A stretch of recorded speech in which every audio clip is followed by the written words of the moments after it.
Today's book is Americanah by, sorry, I'm going to butcher this. I have no idea how to pronounce this. Chimamanda Ngozi Adichie. Sorry. Should have researched the pronunciation before I turned on the video. Okay, so this is a book review. We read this book for book club. I would have never picked this book up by myself, but that's the thing about a book club, is that it gets you reading a whole bunch of books that you would never have read otherwise. I guess, depending on how you look at it, it's both a positive and a negative. For years, I kind of stayed away from book clubs because I'm like, no, I've got my own reading list. I know what I want to read. I'm not, reading some other book because Susie wants to read it. But like, now that I'm in a book club, and I've kind of given in on this, I'm actually finding that this is kind of like a virtue. Like, it's a good thing to kind of get pushed out of your own zone and into kind of books that you never would have read before. All that being said, this is a type of book I never would have read. So I'm kind of approaching this as a little bit maybe of an outsider. Like, I'm probably not maybe in the target reading audience for this type of book. I never heard of this book or this author until someone suggested it for book club. But somewhat to my surprise, everyone else had. There was like a group of 5 of us, and everyone else was like, oh, right, yes, I read her other book, Purple Hibiscus. Or, yes, I've got that book in my apartment, I've been meaning to read it.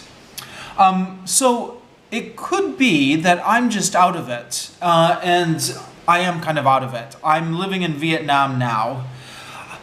I've been living in Asia for a long time. I've spent most of my adult life abroad. I've been about 16 years in Asia. So I could just be out of it.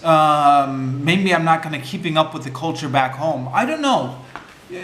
You tell me, you person watching this video, kind of leave a comment. Am I out of it? Does everybody back in the United States know about this book? I don't know. At the very least, it's popular in certain circles. It must be, because everyone else in my book club knew about it. So if you don't know anything about this book, the way it was sold to me, what they told me at book club, is they said it's a Nigerian author who spent several years living in America. And the book is about a Nigerian woman living in America around about the time of the Obama election. And I was like, the Obama election? I remember that. I kind of remembered like all the emotions and the politics of that period. I thought, yeah, that could be interesting. Actually, it turns out the Obama election is not a big plot point. It's in the background, but it's not kind of a big thing about the book. Right. So the book is about a Nigerian woman who's living in America. And it's, yeah, why don't I start at the beginning? So as I'm reading this book, the very kind of opening few pages are she's kind of reflecting a little bit on some of the conversations about race that she's had in America. So she's thinking about, like, she talks to this dreadlock guy, kind of a white guy who's got dreadlocks and kind of looks like he'd be kind of really on the left, but it turns out to be quite conservative. And then she thinks of another conversation she had with a white businessman who looks like he'd be really conservative, but it turned out he had some really progressive views on race. And she's kind of mulling this over, and she's on the train and stuff like that. But then she gets into a hair salon.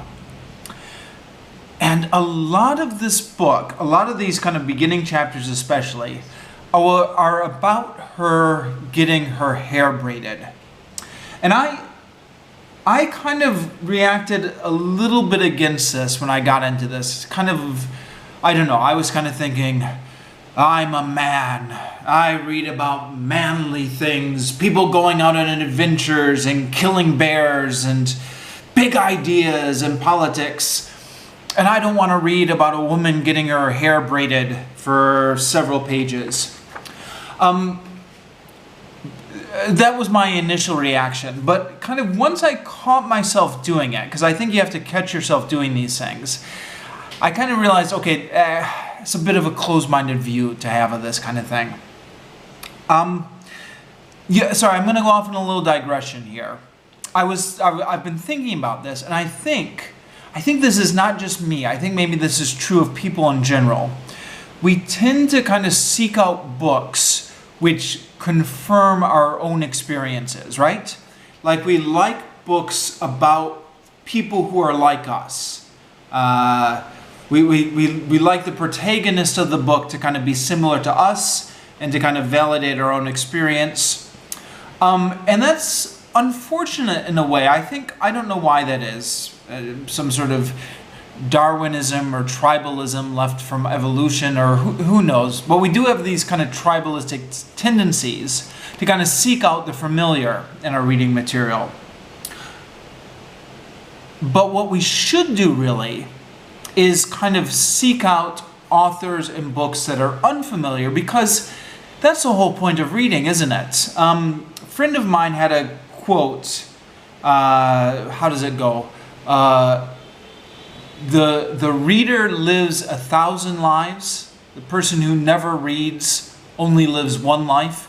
So the idea is that by reading, you're able to get all these experiences of the world that you would never have otherwise. You're able to get into somebody else's skin.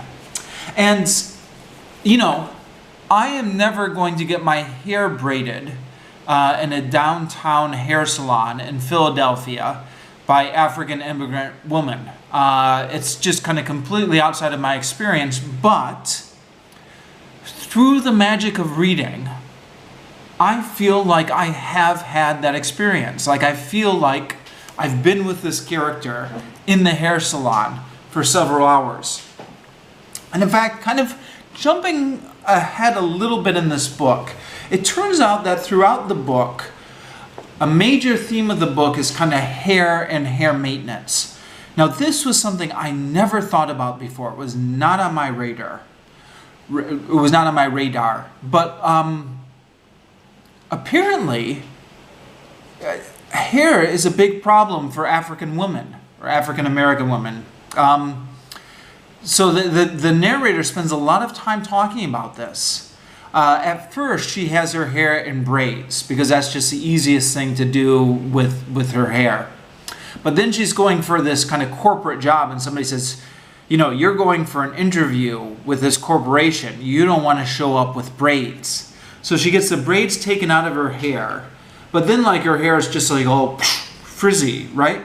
So she has to put all these chemicals in her hair to kind of smooth it down and straighten it out. But like these chemicals are like terrible for her.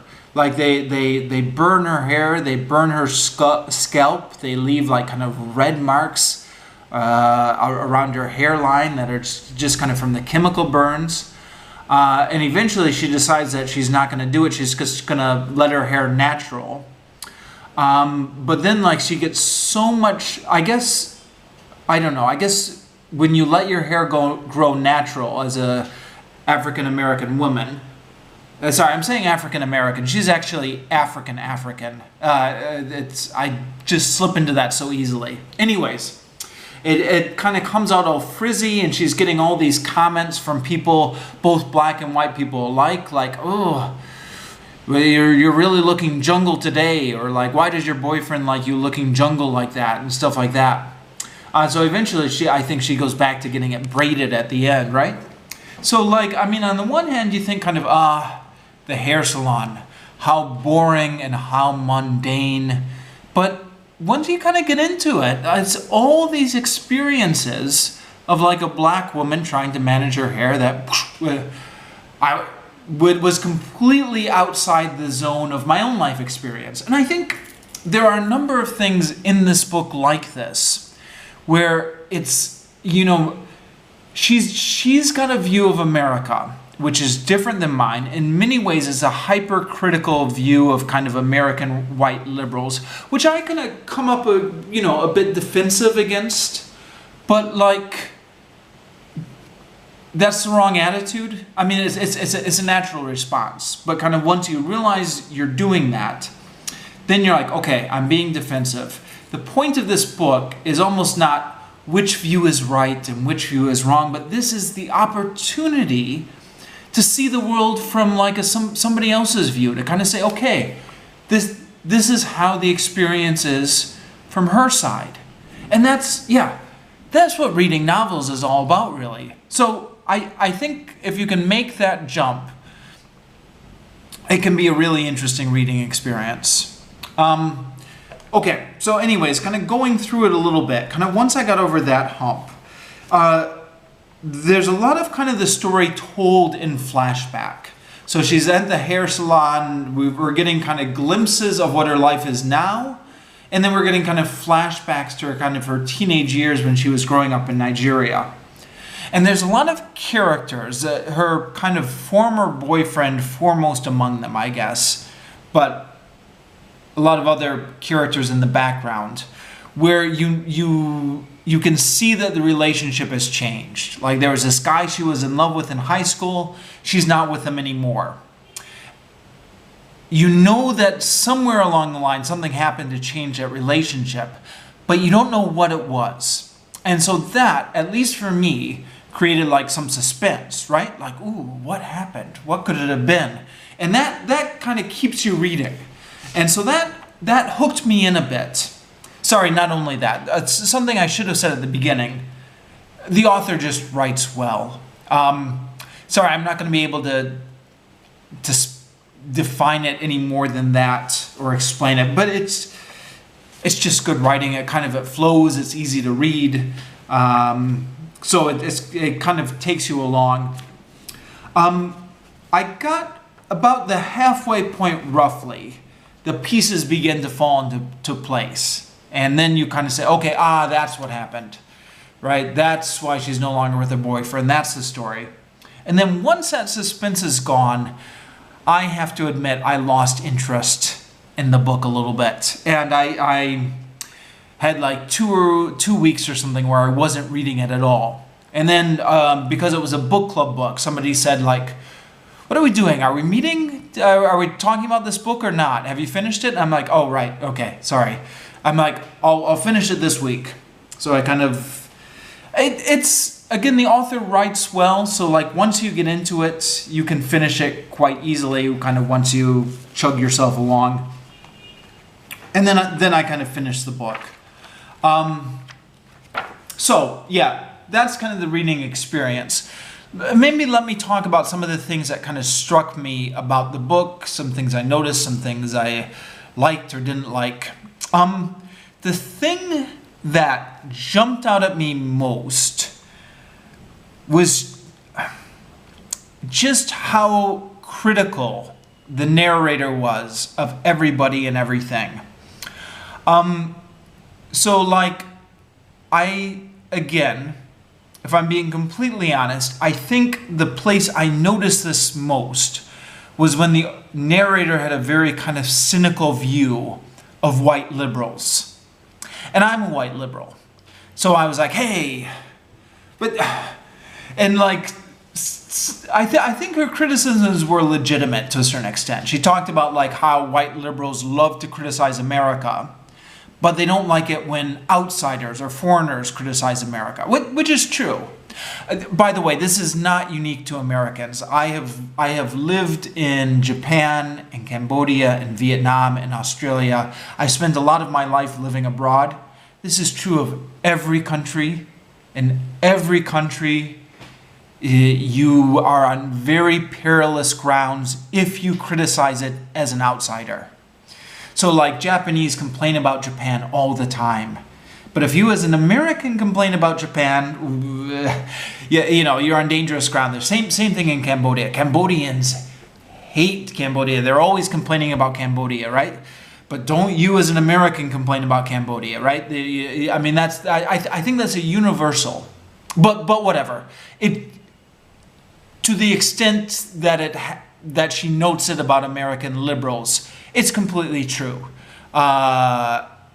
we as American liberals tend to get more defensive when an outsider is criticizing it. She talks about like how black people kind of have to very carefully position their experience of racism to American liberals. She says you can't get angry about it. You have to have kind of an ironic intellectual detachment when you're talking about racism to a white liberal. Otherwise, they'll just kind of, you know, they won't want to hang around you if they sense you're becoming angry about the racism. And I think all of that is true, but I guess what got under my skin a little bit is she just seemed to have nothing nice to say about anyone. Like every character in the book, she just kind of sizes them up, picks apart all their flaws, and then just kind of talks about all their flaws and just kind of disregards any kind of positive traits that they might have. And I noticed this first with the kind of portrayal of Americans, because, you know, I get defensive. But then once I noticed that about Americans, I noticed to be fair, it's like that all the way through the book. So, you know, like the first half when she's doing all these flashbacks in Nigeria, none of the Nigerians come out nice. You know, like her mother is crazy, her father has this kind of affectation about his education. There's so much corruption in Nigeria. There's all these Nigerian generals. Her aunt gets kind of caught up in this affair that she shouldn't get caught up in. Like all the Nigerian characters come off as bad. And then when she gets into America, it's not only the white liberals, like the Nigerians who are living in America all come off as bad. There's like a Nigerian accountant who has a very patriarchal view of kind of his role, even though he's kind of still in America. There's like these Nigerian teenage girls who are kind of like assimilating too much into American culture. There's the African women who are braiding her hair. She's kind of thinking, oh, they're just kind of these crude market women. They have no idea about customer service. Just everyone. And then she goes back to Nigeria. And then again, she's just hypercritical of everything. The Nigerian expats who are returning to Nigeria. She's like, oh, they're so affected and they demand all this stuff. But then like her friends who are kind of looking for husbands, she's so kind of critical about them. The narrator is just so critical of everybody. And you think, oh, geez, what a terrible, cynical person. Now, I guess the question is the narrator the same as the author? And if there's anything I learned from my university literature classes, it's that you should never assume that the narrator and the author are the same person. So it could well be that the author is intentionally creating this narrator who's a little bit kind of too cynical and kind of too judgmental. And there are some hints of this in the book. There's one point when she's back in Nigeria and she's kind of complaining about the magazine and complaining about the way it's run. And one of the other characters says, "You are such a judgmental bitch." Excuse my language, but that's a direct quote from the book. She says, "Who do you think you are? Why do you think everything always has to be around you?" And I read that, I thought, I wonder if that's, you know, kind of a hint that the author is kind of distancing herself from the narrator and kind of inserting this criticism. On the other hand, the character who voices this criticism of the narrator comes off as such a horrible person. Like, everybody in the book comes off as like a horrible person, really, that I almost kind of think that our sympathies are supposed to be with the narrator and not with the person who's saying this. I don't know. There is an argument to be made. I was talking earlier and I said, you know, the value of a book is it lets you get inside somebody else's mind. And I guess when I said that, I was thinking primarily about life experience, right? The life experience of a Nigerian woman in America. But maybe it's not only life experience, maybe it's just kind of temperament. You know, I don't think I'm a cynical person. I don't know.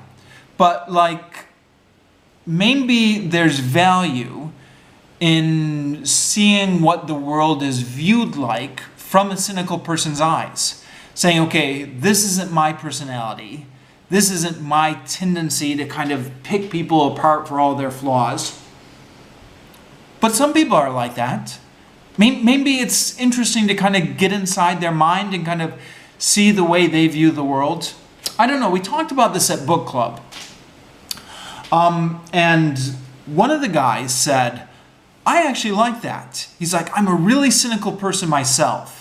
So he said, I actually love the way she kind of tore everybody apart. She being the narrator, just kind of went after all their flaws, just kind of listed all their flaws. He said, I really like that. So yeah, maybe it's a personality thing. There was, because this book club, we're meeting here in Saigon, you know, we're all expatriates. There was somebody in our book club who was actually from South Africa. And so she had maybe more of an African perspective on things. I hope I'm not stereotyping her, but I think she kind of said as much. She kind of frequently would preface her contributions with like, as an African, this kind of struck me. She was saying, like,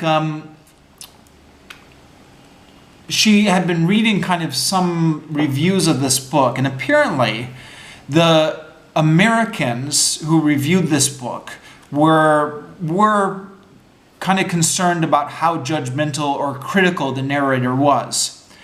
So like I kind of noticed that on my own without like benefit of reading the reviews, but apparently it's something that the reviewers have noticed. But she said, like, in Nigeria, that was completely not an issue.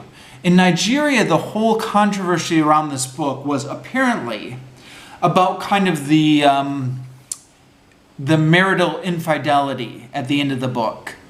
So I guess spoilers, spoil some stuff.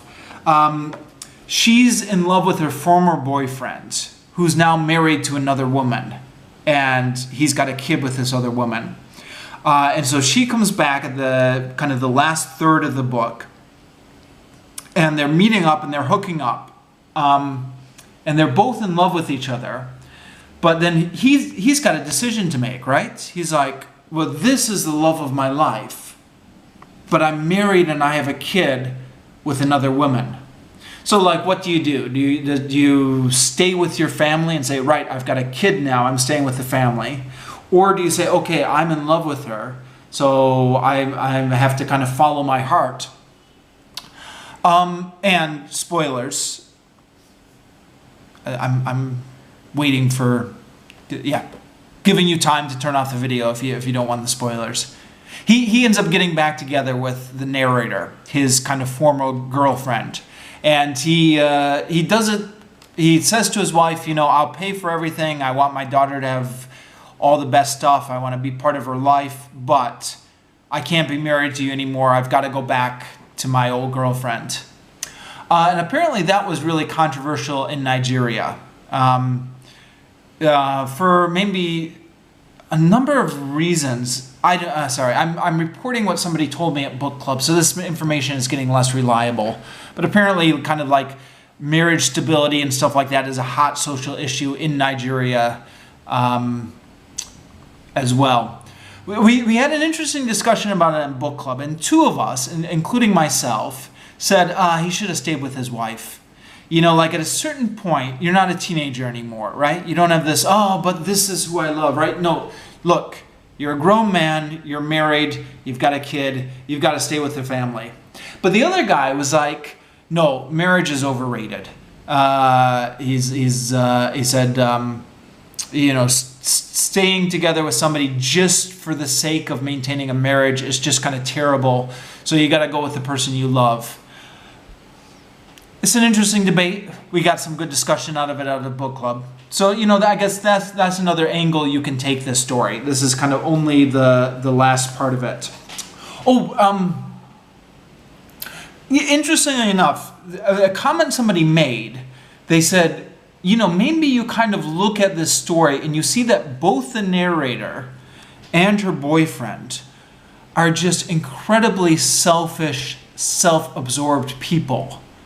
And she kind of justified that going back through the book, kind of, number one, kind of how hypercritical the narrator is of everyone. But also the way, you know, the narrator had been through kind of several relationships in which she had kind of she had kind of broken the hearts of kind of several men along the way before she kind of ended up with her former boyfriend at the end. One of the guys she cheated on, one of the guys she just kind of got tired of and left. And I had kind of been reading this kind of assuming I was supposed to sympathize with the main character, and like it was the fault of these men for not kind of fulfilling her needs. But then when somebody said that, that's like, oh right, that's a different lens to view the story. Maybe we're intended to think that this character was selfish the whole time. And that, you know, here are two incredibly selfish people who end up with each other. And then what's going to happen after this, right? Maybe they're just going to have a terrible time because they both can only kind of think about their own needs. I don't know. It's interesting to think about. So that's kind of, I guess, sorry, I know I'm jumping all over here a bit. Those are kind of some thoughts about the plot. The beginning of the book, told through flashbacks, is kind of taking place in Nigeria. And you get a kind of a sense of the political turbulence which is going on in Nigeria, kind of.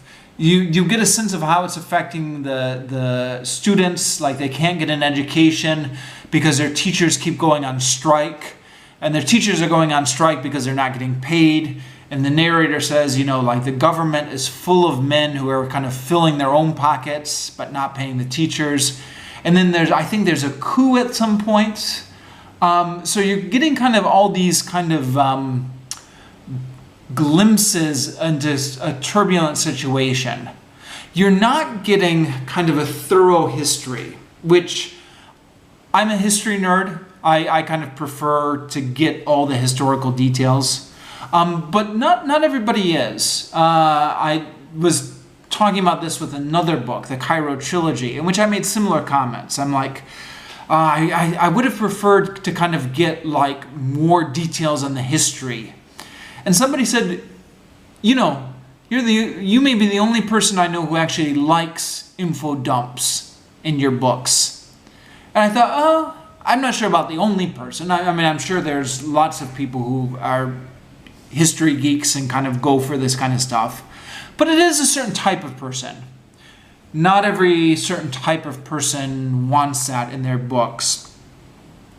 Sorry, I'm going off on a tangent here. The point is you're getting a sense of kind of what's going on in Nigeria, but you're not getting like a detailed history of it. There are some interesting events in her family, like her father loses his job. Her mother goes through this crazy religious conversion, which seems to happen just kind of out of nowhere. And I thought, well, that's strange. That came out of nowhere. I was thinking maybe that some of this may be meant to be symbolic of like what was happening in Nigeria. Like, you know, like her mother kind of has this crazy religious conversion because Nigeria was having a religious revival during this period. Like maybe there's some symbolism going on over there. But I don't know, to be honest. It's just something I wondered about when I read the book. Then she gets to America, and there's a lot of reflections on kind of the expatriate experience in America and also the race question. What makes this book a little bit complicated is it's kind of juggling two things at once. It's talking about the phenomenon of culture shock, dealing with a culture that's not your own. But it's also intertwined with the problem of the race question in America, and where those two things intersect get a little bit sticky. I'm going to have to finish here because I'm at my 30-minute time limit, so I'm just going to sign off.